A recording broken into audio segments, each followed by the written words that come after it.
and welcome to the Hellraiser blog. Big, big, big weekend of boxing ahead of us this weekend. We've got the IBF World Heavyweight Championship between Charles Martin, the unbeaten American champion, and our own Anthony Joshua, the Olympic Games gold medalist, for the IBF heavyweight title. What a great fight. I don't see it as the genuine world heavyweight title, if you like. The real champion, I think, is Tyson Fury, because he beat Klitschko. But this is a fight that gets me excited. These are two guys that both have genuine aspirations to be the best in the division. They both actually boxed a guy that I manage in Rafael Zambrano, so I know them both well from that, from spending time with them on working on the fight. And we'll relate back to the fights that they've had against Zambrano, and if there's any comparisons that are of any use to us in trying to predict what's going to happen on Saturday night. Firstly, the fighters. Okay, so Charles Martin, 6'5". He's a big heavyweight. 23 wins and 1 draw against Anthony Joshua, 6'6". He's an inch taller and 15-0 with 15 knockouts. Charles Martin also has a lot of knockouts on his record. I think he's been a distance about 3 times. So two unbeaten heavies, both with genuine aspirations of being the #1 in the division. I don't think that beating each other will prove that, but it will certainly put them, whoever wins it, put them in the pecking order somewhere near the top. And I think it will be interesting to see how the boxers, whoever wins it, is then developed. Because Charles Martin, to me, if he's picked out Joshua as his voluntary, he must have a lot of belief in him. So there's two ways you can look at it. Either one, he's cashing out. He's thinking, right, Joshua's where the most money is. That's where I'm going to go. I want to secure my future and my family's future. That's where the most money is, so I'm going for it. Off we go to England and fight Anthony Joshua. Or he might genuinely have watched Joshua and decided, you know, I can beat this guy. I see things in Joshua that are, you know, he might look against Dillian White. One thing I will say about Charles Martin, he's very tight defensively, and he's very slow and steady and methodical. I don't mean sluggish by that.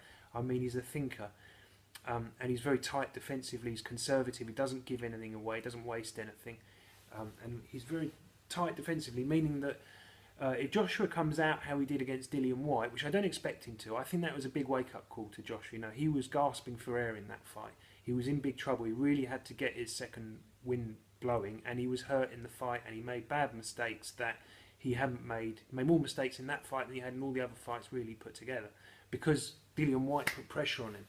And guess what?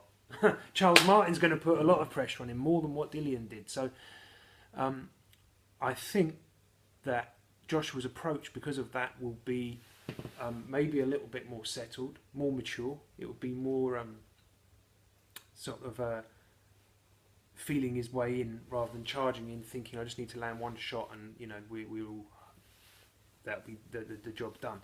Because I don't think that can happen with Charles Martin. I mean, it can, but I think it's highly unlikely. I mean, look, you have to give Martin credit for taking the choice to come here. Okay, he's getting paid a lot, but still, normally you win the title, you get the easiest defence you can, then you go and make the money. You know, when you have to probably fight the mandatory, because it should be a better fight. Here, he's picked out, for me, the hardest fight of anyone on that list. So, yeah, I have to, if I had a cap on, I would tip it to him right now. Got to respect him for that. Also, I noticed, as you probably know, because I talk about them sometimes on the Hellraiser blog, I Bet Boxing. Now, it's a bookmakers, boxing bookmakers. Their odds on Charles Martin have gone through the floor. Now, that means the only way that can happen is if someone puts a lot of money on Charles Martin. Now, that makes me think someone out there actually believes he can win. They haven't come for the money. They think that, you know, they've spotted something and they're going to try and exploit that, and they think they can beat him. And to back it up with the amount of money that must have gone down on him, they has to have very much belief in him.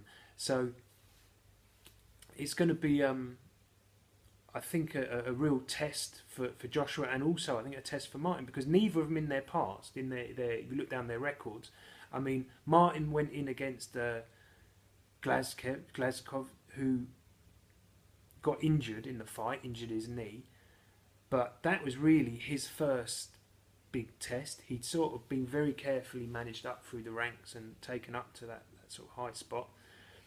And Joshua, I mean, really, his only test, his only fight where we didn't know the result for sure before he got in the ring was against Dillian White. And I think, look, I knew Dillian White's a very good fighter. He boxed on a good number of my shows early on in his career, and he's not a padded guy with a good record that can't fight. I can tell you Dillian White can really fight, and I knew they were in for a much harder night than what they probably thought they were when they made the fight. I think if I was to bet on the fight this weekend, I would go round 7, round 8, Joshua stoppage.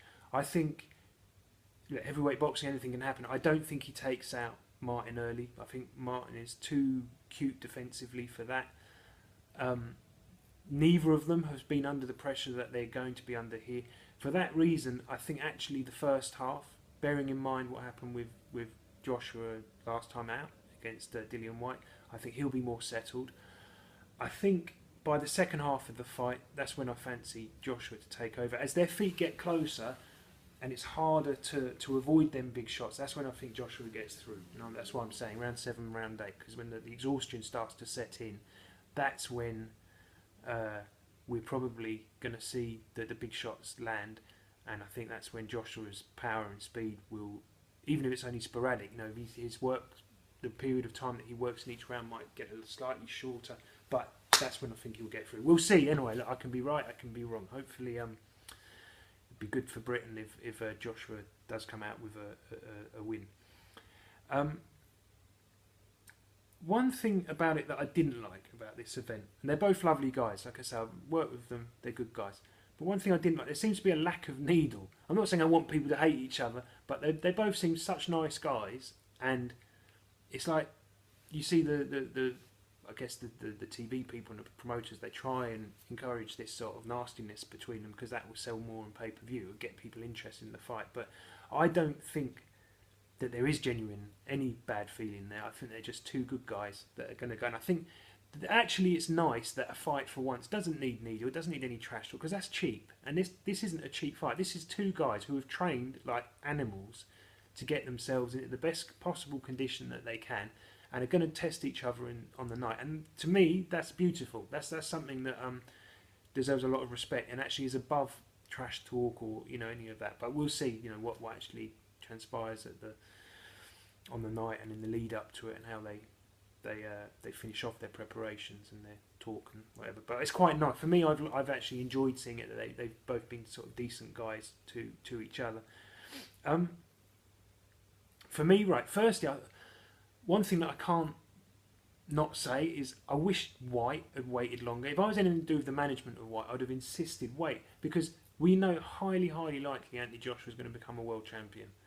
And when he does, if White had boxed him then, the fight's worth much more money. And the fact that he beat Joshua, he's got that win over him. Joshua isn't going to like the fact that there's this voice constantly bickering at him. I beat you, you're a coward, you couldn't handle it, I done it, Joshua would want that fight, and White could have made him pay an arm and a leg for it. I'm sure White got well paid when they boxed, but it could have been even more lucrative for him. So that's one thing that irked me slightly in it.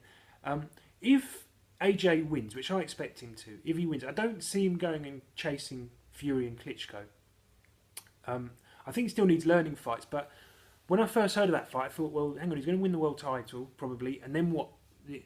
Well, the thing is, look at the IBF ratings. There's guys in there that if you were to pick out learning fights for him, they would be top of the list. Guys like Chisora, Carlos Takam, if he beats Joe Parker this weekend, maybe Bermain Stiverne. These are guys that have campaigned at top level, but now are maybe a slight division below that. And they would be perfect learning fights. So he can sort of defend the title and have learning fights at the same time, which doesn't say really good things for the state of the heavyweight division, but that the champion can sort of have learning fights as defences. But it sort of nice in a way, because it means that we won't see Joshua thrown into Klitschko or Fury too early.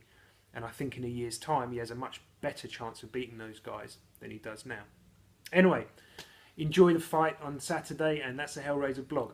Feel free to give me a thumbs up, and even better than that, you can subscribe. We're trying to build the numbers. Thanks, guys. See you soon. Have a good weekend. Bye-bye.